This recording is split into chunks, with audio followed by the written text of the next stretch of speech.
My name's Bailey. I'm a senior at Harding University, and I'm really excited about my upcoming rhinoplasty with Dr. Taylor.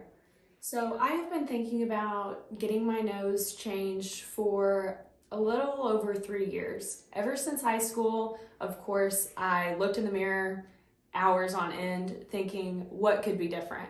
I love how God made me, but there are some little tweaks that I would have liked to make in my nose just to make myself feel a little bit more confident.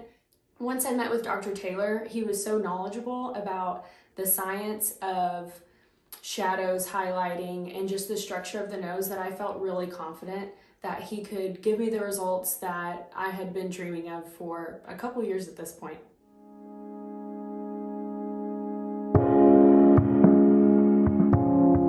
Bailey is set for a septal rhinoplasty. Bailey has trouble not only breathing, but she also has a little dorsal hump deformity here.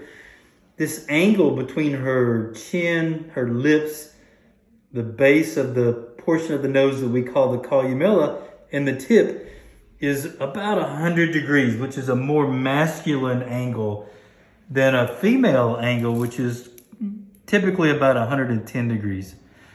And once we rotate the tip up, her nose is going to be a little prominent still.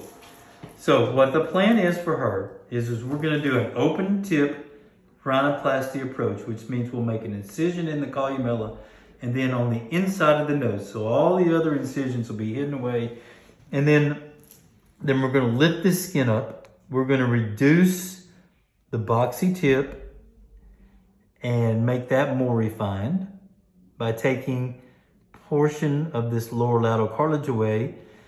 That will do two things. It will reduce the boxiness of the tip. It will allow us to refine and rotate the tip up and give her the cute nose that she's looking for.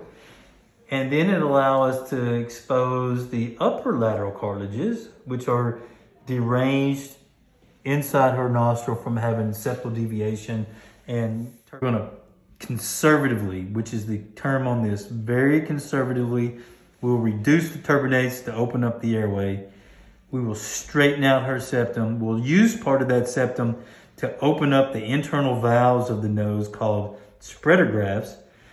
And then when we're finished with that, then we'll close the internal portion of the repair, and then we're going to get rid of her bone, of her hump.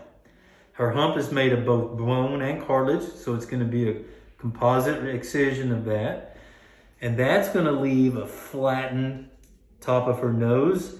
And in order to correct that, then we will then very elegantly cut the bones along the sides and bring that together. That'll reconstitute this nice arch that makes up the dorsum of your nose.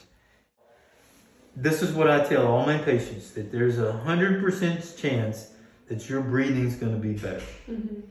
There is going to be 100% chance that the tip is going to be more refined and elevated and reduced, and 100% chance that the bony hump is going to go away. Put your splints on and you're packing in, your nose will be completely straight. But because there's some memory in the tissues, in the soft tissue and in the cartilage, even though we're going to score and reposition and bolster with spreader grafts, there can still be a little bit of deviation of the septum so that there can be a little bit that your nose may revert back to not 100% straight. And so what I tell everybody is I can promise that it's going to be 100% of the time better. I can't promise that 100% of the time it's going to be absolutely straight.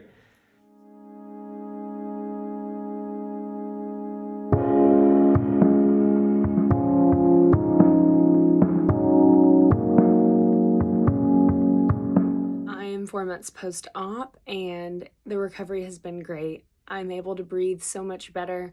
I'm more confident with my nose out in public.